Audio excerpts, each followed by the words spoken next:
Hello friends, आज मैं करी लीफ और तिल की पाउडर बनाने जा रही हूँ, जो कि हमारे हेल्थ के लिए बहुत अच्छा होता है। करी लीफ पता है आपको क्या होता है? वो मीठी नीम होती है।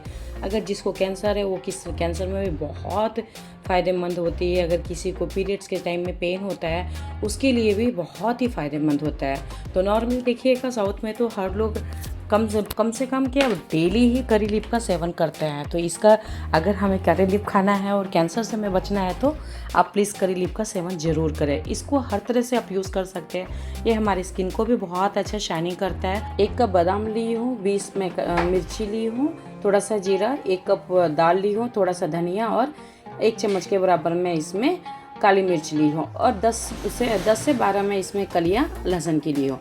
थोड़ा सा 1 कप में उड़द भी ली हूँ। उड़द को सबसे पहले हमें रोस्ट कर देना है। उसको रोस्ट करने के लिए कम से कम 50% आप उसको रोस्ट कर दीजिए। 1 चम्मच तेल डाल दी थी, तेल डाल के उसको अच्छी तरह से उसको रोस्ट कर देना है। जब वो 50% रोस्ट हो जाए तो भी उसमें चना दाल डालिए। जब चना दाल भी थोड़ा रोस्ट हो जाता है तो उसमें हम बादाम डालते हैं। अगर आपको चाहिए तो आप बादाम पहले भी डाल सकती हैं, ऐसा नहीं है नहीं डाल सकती हैं। तो उसके बाद डालने के बाद थोड़ा सा बीच में हम थोड़ा सा गैप कर देते हैं और उसी गैप में मैं 2 चम्मच के बराबर में जीरा यूज़ कर रही हूँ। जीरा हमारे हेल्थ के लिए और पाचन के लिए भी बहुत ही अच्छा होता है। तो जो भी आज हम बना रहे हैं सब हमारे हेल्थ को देखते हुए मैं एक पाउडर बना रही हूँ, जिसको हम इडली के लिए, डोसे के लिए और किसी भी हम जैसे गरम गरम चावल हो उसके लिए भी खा सकते हैं। तो अभी उसको बहुत ही अच्छी तरह से भूंज गया है। ये थोड़ा सा भूंज जाने के बाद मैं बीच में उसको थोड़ा सा ऑयल डाल रही हूँ। ऑयल डाल के इसमें सबसे पहले मैं इसमें गार्लिक डाल दूँगी। आपको चाहिए तो गार्लिक पहले भी डाल सकते हो। और ये जो बड़ा सा मैं डाली ना वो हींग है।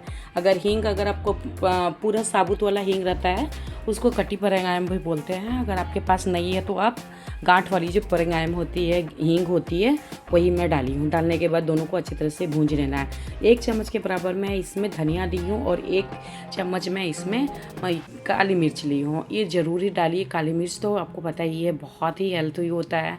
तो इस वजह से सारा चीज़ को अच्छी तरह से डालिए और डाल के अच्छे से मिला लीजिए। थोड़ा अच्छे टाइम तक उसको भूनना है, उसको अच्छे से गोल्डन कलर तक हमें भूनना है, ताकि पता है आपको जब हम आप बनाइए ना तो पता है ये पूरे घर में खुशबू आ जाता है। क्योंकि उड़द जब तेल में जब फ्राई होता है दाल, और ऊपर से जो भी हम इसमें सामान डाले हैं, जो भी हम डालते हैं ना, इतनी खुशबू इसकी आती है कि बता नहीं सकती हूँ। तो जब बनने से पहले ही सब इंतज़ार करते हैं कि कब बनेगा और कब इसको हम लोग गरम गरम इडली के साथ हम लोग खाएंगे। तो अभी मैं एक कप से थोड़ा सा कम है इसमें तिल का यूज़ कर रही हूँ। मैं लास्ट टाइम बनाई थी कड़ी पाउडर का रेसिपी में जब बनाई थी तो उसमें मैं तिल का उपयोग नहीं की थी, इसमें मैं तिल डाली हूँ।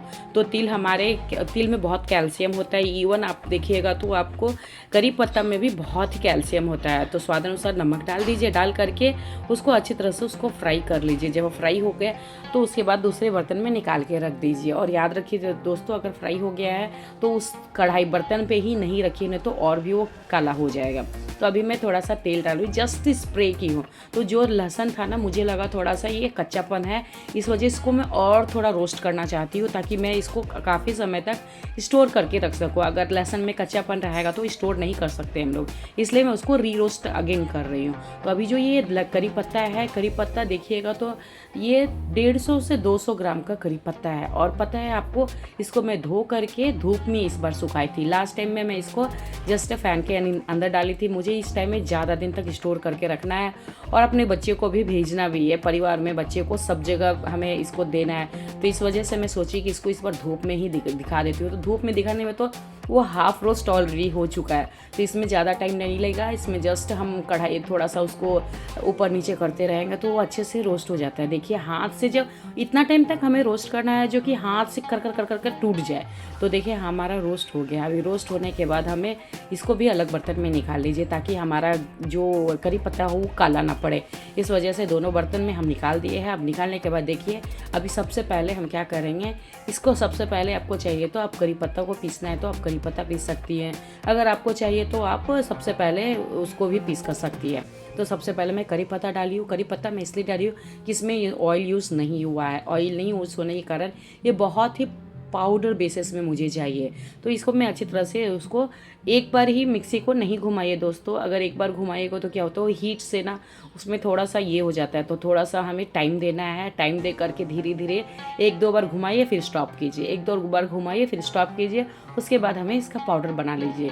तो ये देखिए नॉर्मली आप देखिएगा तो इसमें जस्ट उड़द भी डाल करके आप हल्का सा फ्राई करके उसका भी बन जाता है। तो मैं सोची कि इस बार थोड़ा ज़्यादा चीज़ डाल के बनाऊँ ताकि हम जब खाना खाते हैं तो वो बहुत ही अच्छा लगे, और जब ये पाउडर डालते हैं उसके ऊपर तो बहुत ही खूबसूरत और टेस्टी तो मत पूछिए, बहुत ही टेस्टी लगता है।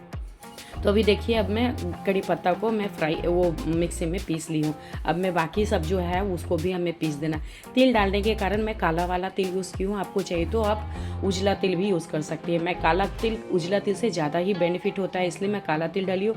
लेकिन एक होता है कि काला तिल डालने के बाद क्या होता है, जो भी हमारा फ्राई हुआ है ना वो ज़्यादा और भी काला हो जाता है। तो काला तिल जब भी आप फ्राई कीजिएगा तो काला तिल थोड़ा पहले ही लास्ट में ही डालिए, बहुत पहले डालिएगा ना तो फिर क्या होता है वो ज़्यादा जल जाता है, क्योंकि बहुत बारीक होता है। तो इसलिए थोड़ा दाल वाल फ्राई होने के बाद लास्ट के 5 मिनट पहले आप डाल दीजिए, तो उसके बाद वो अच्छे से फ्राई हो जाता है। तो देखिए हमारा तिल भी बहुत अच्छे से फ्राई हो चुका था, इसलिए मैं उसको लास्ट में डाली थी।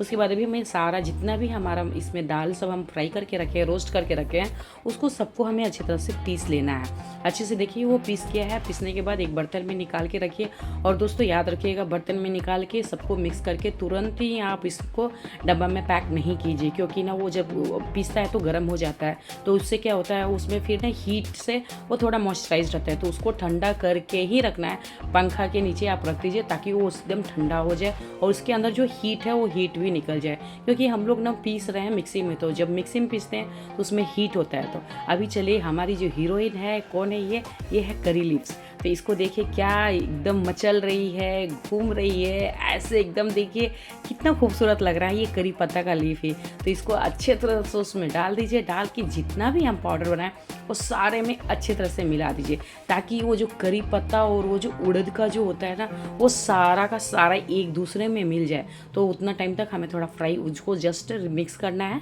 ज़्यादा टाइम नहीं लगता है। लेकिन जब पहले हम दाल डालते हैं एक ही साथ हम मिक्स नहीं करते हैं, तो इस वजह से पहले दाल फ्राई किए, उसके बाद फिर हम लोग उसको पीसे हैं, उसके बाद हम करी पत्ता पीसे। देखिए हमारा करी लीफ का पाउडर तैयार हो गया है। ये तिल का भी पाउडर है, इसको एल्लू पूड़ी भी बोलते हैं। तो अगर आप इडली बनाते हैं इसके ऊपर में डाल दीजिए बारिश की तरह, और खाइए, आप खा के बताइए आपको कैसा लगा। Thank you for watching Shreya Kusum kitchen.